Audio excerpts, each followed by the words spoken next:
sometimes when people are frustrated, say due to the economic crisis or due to a attack that happens or due to some violence that happens, then of course there is like more and more hate speech that come up on social media. So sometimes it targets different groups like ethnic groups or religious groups. Misconceptions and misinformation on social media can also lead to violence in real life.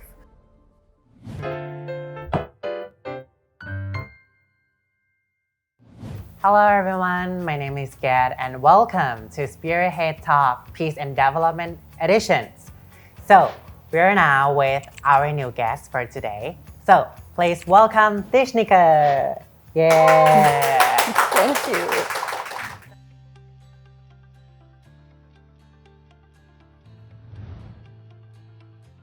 Swadika, Ayubowan. So my name is Dishnika. I'm from Sri Lanka and currently I'm here for the Rotary Peace Fellowship, and here I have met so many different like-minded individuals from different countries, different backgrounds, coming together to actually work towards a common objective, which is towards achieving a sustainable peace. So it has been a great experience being here.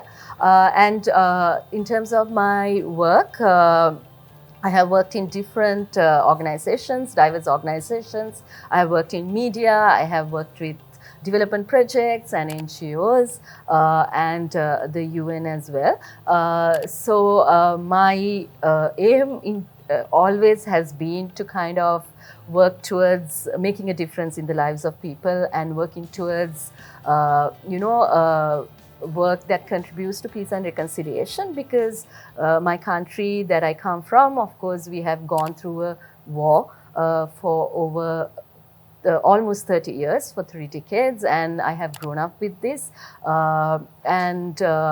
Even from my childhood, also influenced a lot by my parents, who had always been helping people. So I have always been passionate about doing or contributing to work personally and professionally that makes a difference in the lives of people and promote inclusion.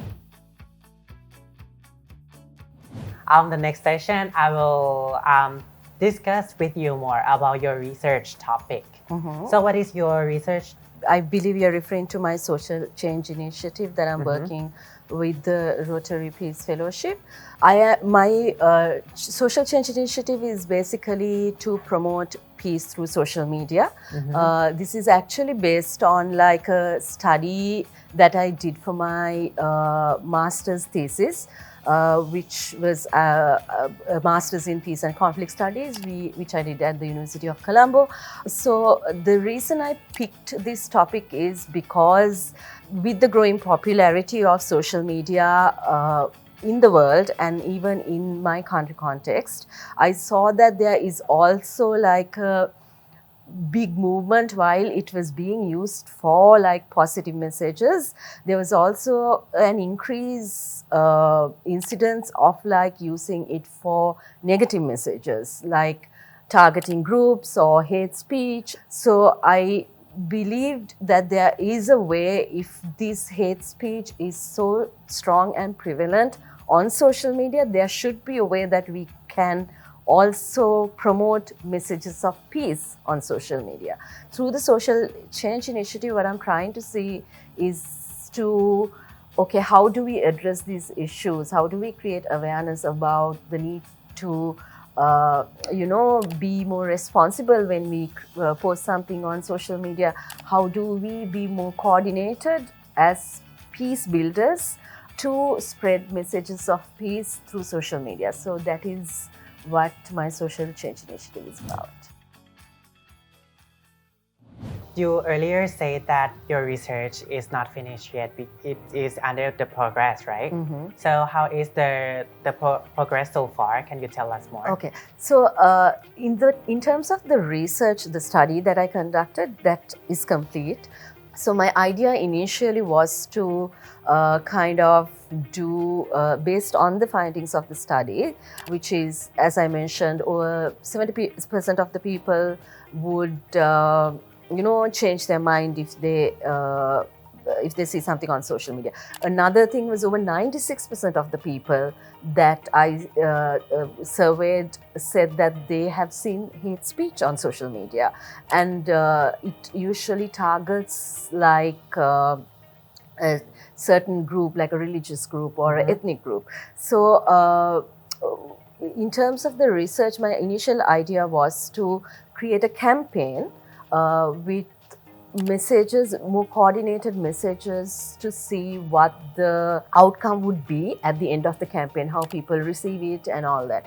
But unfortunately, the timing was such that to do such a campaign in Sri Lanka during the time period that I wanted to implement this campaign, the country context changed. So this is the thing, right? When you're working in peace building, it always, the context in the societies, the countries, the world, it keeps changing. The country context changed. We had the economic crisis. We have political instability in the country. So to be honest, it felt at the time it did not make sense for me to implement that campaign, because there were a lot of other issues that needed priority and more focus at that point. So I thought long and hard, and now I have come to a point where I wanted to create a toolkit basically for peace builders or civil society organizations, or even like the public who wants to spread positive messages, how we can coordinate a campaign, what do we need to look at when it comes to messaging. Okay, so recently you mentioned that your country right now are facing the economic crisis and political instability. So how is the situation of hate speech? Is there like a lot, or just like a lot but in the sense of some polarized factor? It's like this is a very difficult question to answer. I mean, hate speech is there in social media, and it also comes up from time to time. Probably like when it comes to, it could be coordinated from people who spread hate speech or negative messages.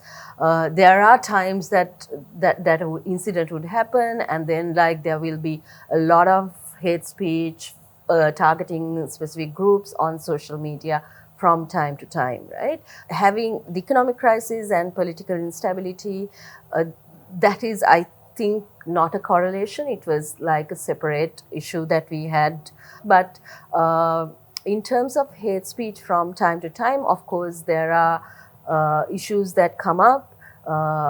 And sometimes when people are frustrated, say due to the economic crisis or due to an attack that happens or due to some violence that happens, then of course there is like more and more hate speech that come up on social media. So sometimes it targets different groups like ethnic groups or religious groups. While there could be a violent incident that triggers hate speech on social media, hate speech on social media or misconceptions and misinformation on social media can also lead to violence in real life.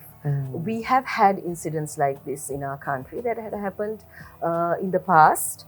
There have been, I'm sure if you look at the world, there could be many examples. So this is, I think, where we really need to be careful and really need to be responsible about like what we share on social media, what we post on social media. Also like really think of like the need to fact check what we post on social media, especially if we haven't experienced it firsthand, and if it comes from second or third party. It's always, we should always make it like our responsibility to make sure that those information is verified before we share it with like a WhatsApp group or through our friends or reshare on our social media. But in case of Thailand, there have some ministry and organization from the government. It is about the operation center dealing with the fake news. So I want to know how about the situation about the government's role in terms of like tackling with the hate crime. Is there any effects?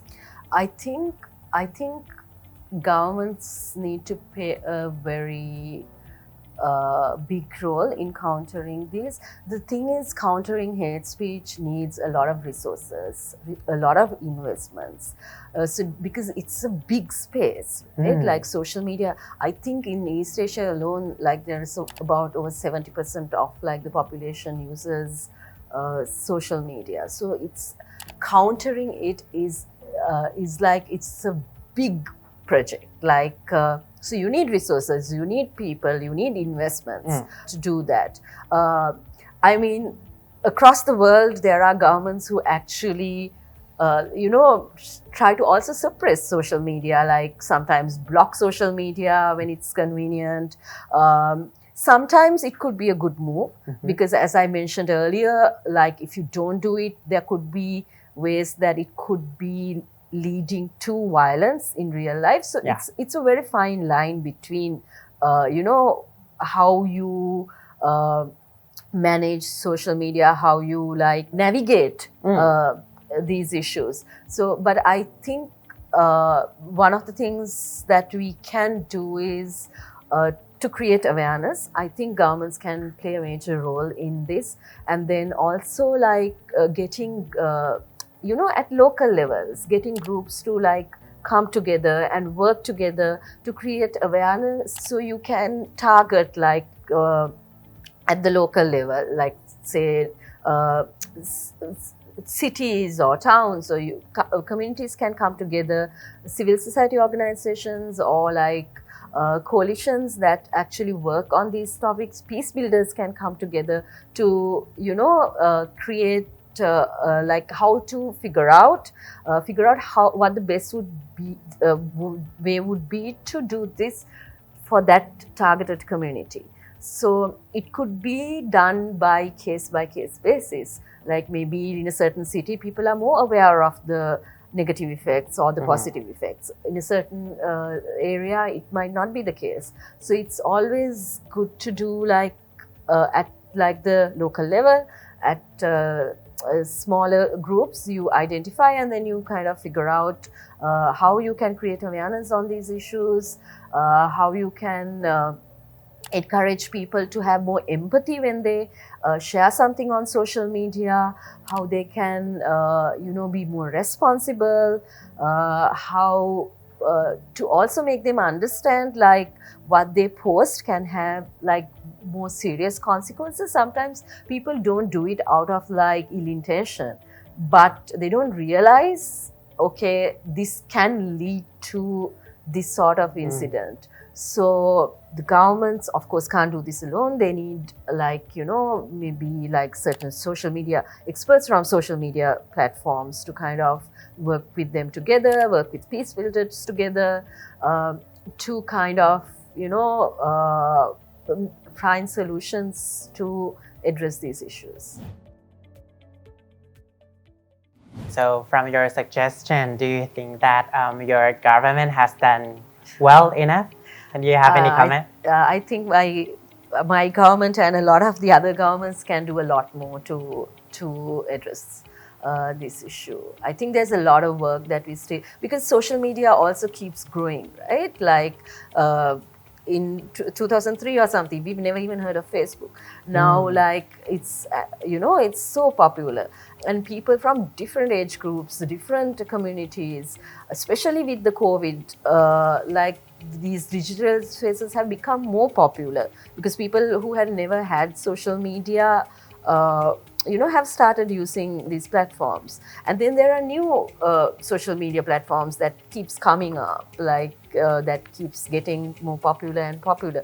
So there is so much of work to do, I think, not just for governments, but like in general. I think it's also important for every individual to take responsibility for what they post on social media. So it shouldn't be the responsibility of a government or just a peace builder or just an organization.